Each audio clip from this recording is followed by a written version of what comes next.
Hallelujah Ministries International est une église biblique centrée sur le Christ. Nous croyons en Jésus-Christ qui est le même hier, aujourd'hui et éternellement. Sa puissance est toujours à l'œuvre comme au temps de la Bible. Nous sommes AMI.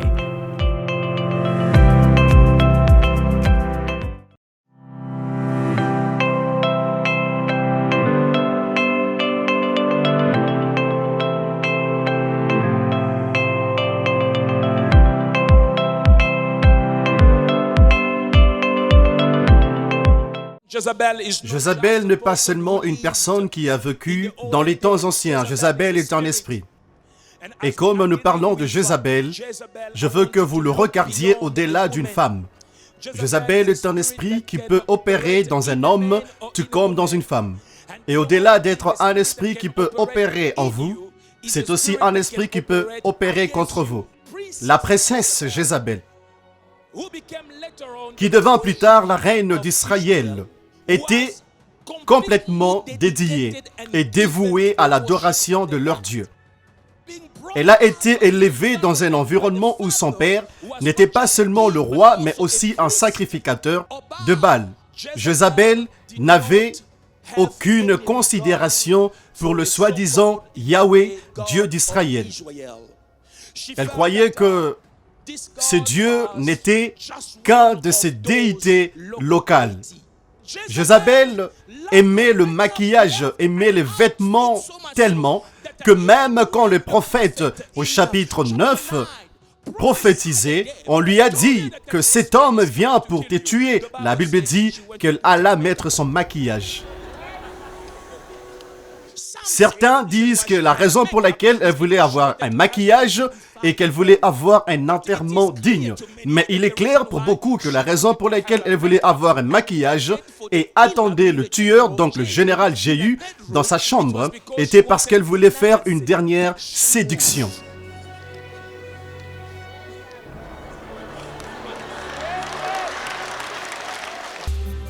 C'est une présentation d'Hallelujah Ministries International. Maintenant, il est dit que Jézabel attendait le tueur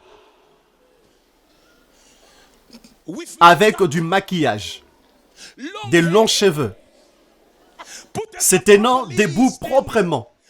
Certains d'entre vous, quand vous êtes debout, on ne sait même pas si vous êtes assis ou debout.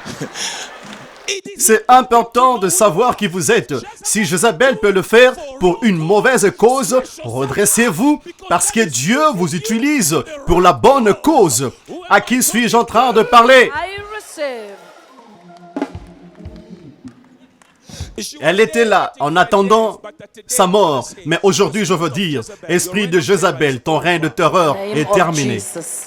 Pouvez-vous vous asseoir, je vous en prie? Jézabel était maligne. Elle était malicieuse, adultère.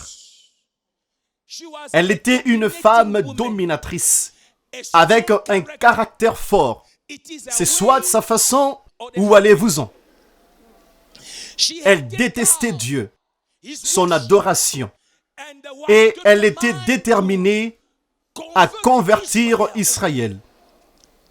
L'Israël conservatif d'hier, de l'adoration de Dieu à adorer d'autres dieux, surtout Baal et Asherah.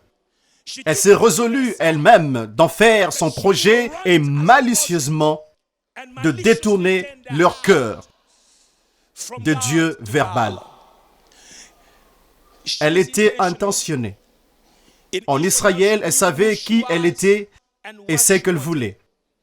Avez-vous déjà eu quelqu'un qui rejoint votre organisation avec l'esprit de s'en emparer et préparer ce que vous ne pouvez pas voir dans un lieu secret? Un plan sur qui viser en premier, qui viser après, et comment le faire. Curieusement, depuis que cette personne a rejoint l'organisation, il n'y a eu que des disputes. Des amitiés se sont brisées. Des commérages, des points malicieux se sont passés d'une oreille à une autre. Une personne ira chez A et dira « B a dit » et va chez B et dit « Je suis désolé, j'étais avec A et A a dit ». Parce que quand la personne était avec A et parlait de B, la personne racontait pour entendre ce que A dirait de B. Et quand A l'a entendu et s'est exprimé à ce sujet, il a tout pris et va chez B. Et avant que vous ne vous rendiez compte, la personne est en bon terme avec A et elle est en bon terme avec B. Mais A et B ne sont plus en bon terme ensemble. Jézabel est à l'œuvre. Une fois qu'elle entre dans votre famille, dites au revoir à la paix. Elle est un esprit dominateur, se promenant avec un agenda. Quand vous étiez marié à cet homme, vous aviez toutes ses amies. Vous étiez proche de votre famille. Aussitôt que vous avez commencé à travailler ensemble, la liste est venue et dit « Je n'aime pas ton père spirituel. » 1, 2, 3, feu. Aïe! Feu plus plus.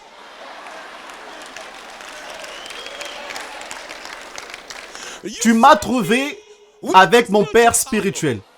Tu ne savais pas combien nous avons marché ensemble. Je t'ai rencontré hier. Et maintenant, tu veux me dicter ou adorer si mon père est bon ou mauvais. Écoutez-moi. Et à haute voix. 1, 2, 3. Feu. Dominateur. Et maintenant, cette personne vous dit, puisque tu y es maintenant avec moi, je ne veux plus voir ta sœur dans ma maison. Nous sommes nés ensemble. Nous avons grandi ensemble. Nous avons mangé la bouillie ensemble. Nous étions sous le soleil ensemble. Et du jour au lendemain, parce que je t'ai rencontré hier. Ma mère n'est pas bonne, mon père n'est pas bon. Seule ta mère est bonne et ton père est bon. Aïe! Prenez place, s'il vous plaît.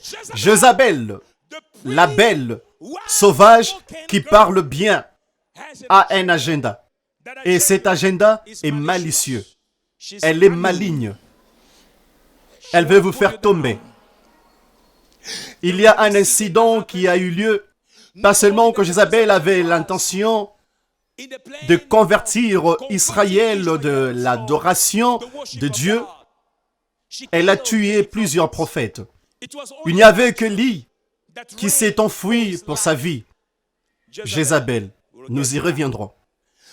Mais il est dit qu'un jour, pendant que le roi Ahab était en train de marcher, il vit la vigne de Naboth, qui était proche du palais. Naboth n'est pas un grand nom, c'est juste un homme, un Israélite, qui était propriétaire d'une vigne. C'était une terre ancestrale.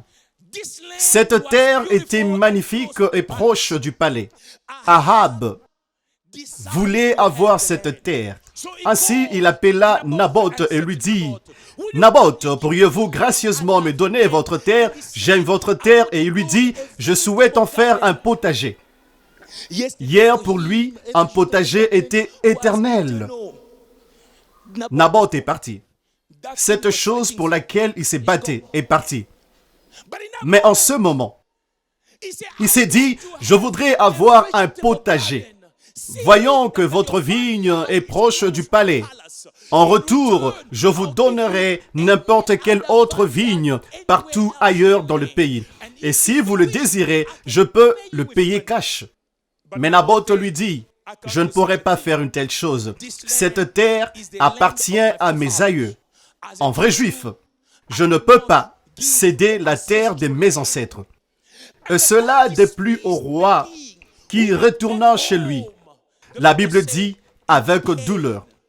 La Bible précise, il retourna chez lui la tête baissée et ne mangea point ce soir-là. Quand Jézabel s'est rendu compte que le roi n'a pas mangé, était dans une telle profonde tristesse, elle s'approcha et lui demanda, « Quel est le problème? Pourquoi ne mangez-vous pas » Le roi Ahab dit à sa femme, la seule femme, la reine, Jézabel, ce qui s'était passé avec Naboth. La Bible dit, Jézabel regarda et dit au roi, « Sois en paix et mange. Moi, je te donnerai la terre de Naboth. N'êtes-vous pas le roi? Pourquoi perdiez-vous votre appétit sur des sujets dont, avec ma malice, je peux résoudre si facilement? La malice me donne des raccourcis. » Le jour suivant, elle écrivit des lettres au nom du roi et le scella avec le sceau du roi et l'envoya dans la région et organisa un jeûne en Israël. Et dans la lettre, elle dit à tous les Israélites, elle dit, organisez un jeûne. Et à la fin du jeûne, emmenez Naboth et qu'ils se mettent devant, à la place proéminente. Ainsi, tout le monde peut le voir. Mais à côté de lui, mettez 2 de mes acolytes. C'est écrit. L'arrangement avait commencé depuis longtemps. C'est réel. Lorsque vous voulez vous éloigner de quelqu'un que vous n'aimez pas, qui vous dérange, qui vous menace, dans la Bible, pas une fois, mais tout au long, donc de l'Ancien Testament au Nouveau Testament, les hommes ont été piégés. Alors Jézabel dit, piégez-le. À la fin du jeûne, que 2 de mes hommes, les miens, rapportent qu'ils l'ont entendu, arrêter le jeûne et maudire le roi et Dieu. Non pas Baal, mais le Dieu d'Israël. Afin que la colère puisse monter contre Naboth, qu'on l'amène hors de la ville et qu'il soit tué par lapidation. Alors, il s'agissait donc d'un homme innocent qui voulait être juste et qui ne voulait pas compromettre la terre ancestrale qu'il avait reçue et qu'il devait léguer à ses enfants en disant non au roi. Et le roi le dit à sa femme et la femme a envoyé des lettres le jour suivant. C'était un jour de jeûne, une adoratrice du diable. Quand ça lui arrange, elle décrète un jeûne. Elle est tellement connectée qu'elle peut parler à ceux qui conduisent l'adoration, qui conduisent la louange, qui conduisent la prédication. On a organisé un jeûne et Naboth a reçu la meilleure place. Il ne comprenait pas ce qui s'est passé. Vous ne mourrez pas aveugle. Vous ne mourrez pas aveugle. Naboth ne savait pas que la prééminence était un piège. Voilà pourquoi vous devez remercier Dieu pour le prophétique qui vous guide comme un système de navigation. Il vous dit où aller. La Bible déclare, les pas d'un homme juste sont guidés par le Seigneur. Vos pas sont guidés par le Seigneur. Prenez place, s'il vous plaît. Alors, ces 2 hommes se mirent debout, soudainement, pendant que tout le monde mangeait, et dirent, « Nous l'avons entendu, maintenant. » Prononcez des blasphèmes contre le roi et contre Dieu. Ne succombez pas à tout ce que vous entendez. Le diable est méchant. Nous l'avons entendu. Maintenant, pendant qu'il se gratte sa tête, il ne l'a pas vu venir, c'était un piège. Ils prirent Naboth hors de la ville. Et ils prirent des pierres et le tuèrent de la manière la plus cruelle. Un innocent. Le sang a coulé. Et Jézabel dit, aussitôt que la mission sera accomplie, tenez-moi informé. Une fois qu'ils l'ont tué, ils envoyèrent un messager chez Jézabel et lui dirent, mission accomplie. Et c'est qui faisait cette mission? Les Israélites, manipulés par Jézabel, pas les sacrificateurs des Baal ou d'Ashira. Quand le diable veut vous frapper, il utilise les frères, des gens qui vous ressemblent, qui chantent des hymnes comme vous. Ce sont les gens les plus dangereux.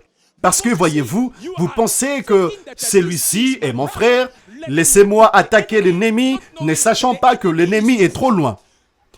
Votre cible est très loin. Le vrai ennemi n'est pas là-bas. Le vrai ennemi est ici. Right. Un jour, quelqu'un a prié et a dit « Oh Seigneur, protège-moi de mes amis, parce que mes ennemis, je sais comment m'en occuper. Je sais comment m'en occuper. Mais qu'en est-il de mes amis? Tout ce dont je leur dois, c'est mon étreinte. Protège-moi de leur méchanceté. » Naboth, probablement un père, probablement un mari, probablement un oncle, mourut d'une manière la plus douloureuse et Israël applaudissait. Ils étaient tous trompés. Mais un homme appelé Élie était un homme avec une oreille qui écoutait Dieu, un prophète prophétique en Israël, établi par Dieu, pas confus concernant son appel. Il savait qui il était et de qui il était.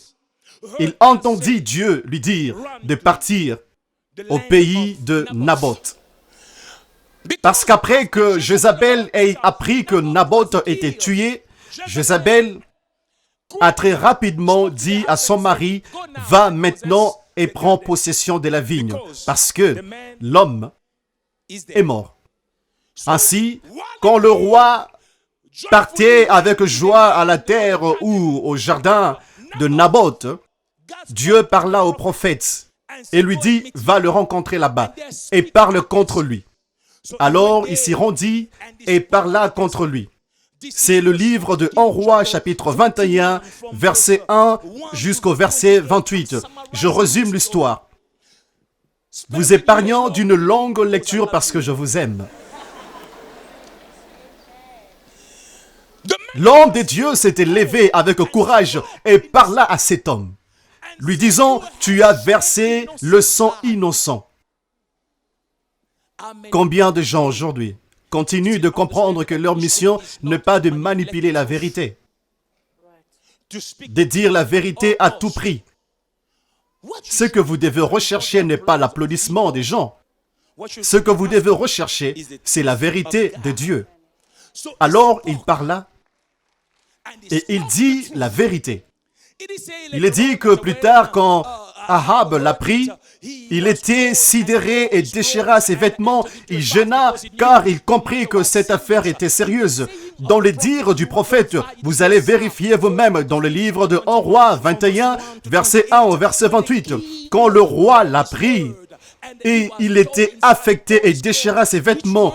Dès qu'ils sont sortis ces mots, le prophète est venu et lui dit, tu as versé le sang d'un innocent. Et là où les chiens ont léché le sang de Naboth, ils lécheront votre sang, ô roi. Et Jézabel, la reine, belle, luxurieuse, femme séductrice que vous avez, se considérant reine et dirigeant tout, va subir une mort douloureuse. Elle mourra et son corps sera mangé par des chiens. Alors, jouez avec n'importe qui. Jouez avec quelqu'un qui a un revolver, quelqu'un qui a un pistolet, grand pistolet bien chargé. Ne jouez jamais avec un prophète. Si seulement vous compreniez le pouvoir qui est en vous, quand vous déclarez des choses, vous sauriez combien vous êtes dangereux. Certains d'entre vous ont permis l'accès au diable en utilisant pas votre pouvoir. Vous venez vers Dieu et vous dites à Dieu que vous avez péché et que le diable s'approche. Pourquoi dites-vous à Dieu? Chassez le démon. Ce démon qui vient vers vous comme maladie et dit « Je suis le cancer ». Dites à ce démon que vous êtes enfant de Dieu. Ce diable qui vient voler vos enfants. Vous êtes une mère portant la douleur de voir vos enfants souffrir chaque jour. Ça ne peut pas être ainsi. Levez-vous comme une lionne et dites au diable que ton règne de terreur est terminé. Alors il parla au roi et lui dit, les chiens ont léché le sang de Naboth lapidé. Les chiens lécheront ton sang. Et ta femme, la reine, subira une mort douloureuse. Et en mourant, les chiens dévoreront son corps. Dans le naturel, c'était impossible. Ils étaient tellement protégés par le bouclier du pouvoir, ayant l'armée et l'économie autour d'eux. Cela semblait être une impossibilité. Mais laissez-moi vous dire, Dieu n'est pas un homme pour mentir. Quand Dieu dit une chose, cela arrivera. Glory to Jesus. Si vous lisez les Écritures attentivement, je vous ai dit à propos de Jéhu, qui vint après elle. Pourquoi? Parce que, bien que Ahab fut confronté par l'homme de Dieu, il s'est décidé de s'humilier. Et Dieu parla au prophète et dit, « As-tu vu comment le roi s'est humilié? À cause de son humilité, je ne détruirai pas le royaume et tout ce que j'avais dit que je ferais sous son règne, je le ferai avec son fils. » Mais en vérité, la Bible dit, il était au combat contre les Syriens et il mourut au combat. Après sa mort, Jéhu a été promis le trône. Et Jéhu entendit qu'il deviendrait roi d'Israël seulement après avoir tué le fils pieux d'Ahab et après avoir tué Jézabel. Alors il arriva à la maison, au palais, s'effraya un chemin. « Je te cherche, Jézabel. Je te cherche, où es-tu » Comme je vous l'ai dit plus tôt, Jézabel mit son maquillage le plus meilleur et s'assit dans une telle position. Vous ne tomberez plus dans le ruse de l'ennemi. Quand il arriva, la Bible dit, il vit Jézabel et la poussa de la fenêtre de sa chambre à coucher. Pousser. Je l'ai fait avec mes pieds. Il y a de ces choses que vous ne pouvez pas toucher sauf si vous avez des gants. Lorsque Jéhu entra et vit Jézabel, avec son maquillage, la Bible dit, Jéhu poussa Jézabel. Elle toucha le sol, dépaissée en morceaux. Et les chevaux qui étaient là marchèrent sur Jézabel. Toute Jézabel subira une mort pénible. Exactement comme l'homme de Dieu l'avait dit. Les chevaux marchèrent sur son corps. Elle mourut piétinée. J'entends Dieu dire, « Voici, je vous ai donné l'autorité de marcher sur les serpents et le scorpion et sur toute puissance de l'ennemi et rien, par n'importe quel moyen, ne vous fera du mal. » Elle est morte, jetée à partir de sa chambre, piétinée par des chevaux. Et comme le prophète l'avait dit, des chiens commencèrent à sortir de partout. C'est comme si un ange les appelait. Certaines prophéties doivent s'accomplir. Quelques chiens doivent surgir. Que quelqu'un invoque le feu sur tout Jézabel. Je veux vous entendre dire feu. Exactement comme le prophète l'avait annoncé. Le corps de Jézabel a été mangé par des chiens. Prenez place, s'il vous plaît. Alors, je vais terminer très rapidement. Ensuite, je vais prier. Jézabel était maligne. Quand nous parlons de cet esprit, nous parlons de cet esprit qui s'est manifesté par des caractéristiques de la personne qui y a vécu. Car au-delà de tout ce que nous avons vu au travers de sa vie, c'était un esprit qui était capable de vivre à travers le temps. Le même esprit qui avait opéré au travers de cette femme est le même esprit qui opère aujourd'hui dans l'Église. Rassurez-vous de nous rejoindre la prochaine fois pour la continuation de cet enseignement. Veuillez comprendre que cet esprit n'est pas une chose religieuse de l'Église.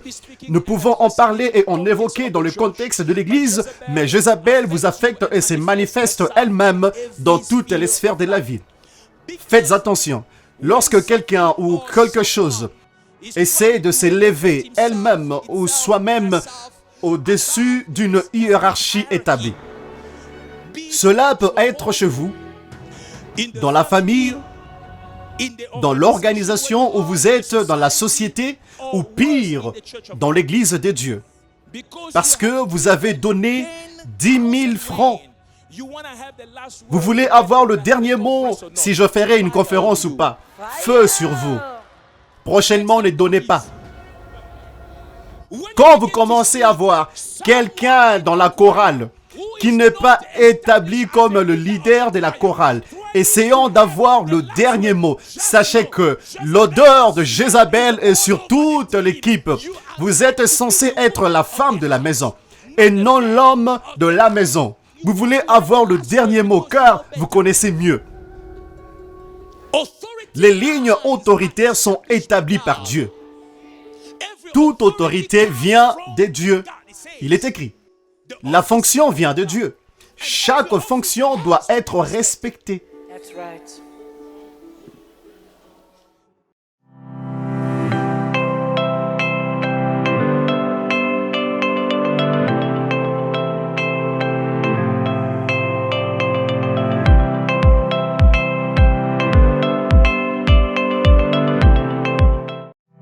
Hallelujah Ministries International est une église biblique centrée sur le Christ. Nous croyons en Jésus-Christ qui est le même hier, aujourd'hui et éternellement. Sa puissance est toujours à l'œuvre comme au temps de la Bible. Nous sommes AMI.